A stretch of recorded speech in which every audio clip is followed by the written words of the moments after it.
मिट्टी हीरा मोती उगले ऐसा देश है मेरा। पुरवैया होले होले मुरमा के केस संवारे, हिंद महासागर भी जन्म के पाँव पखारे। केसरिया हरियर के जहाँ नया रंग बन जाला, जहाँ ईद होली में साथे गले लग के गीत सुनाला।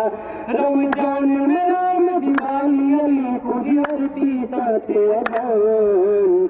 सोचो हवे सोना के चिरैयन हो हमारे देशवा महान। सोचो हवे सोना के चिरैयन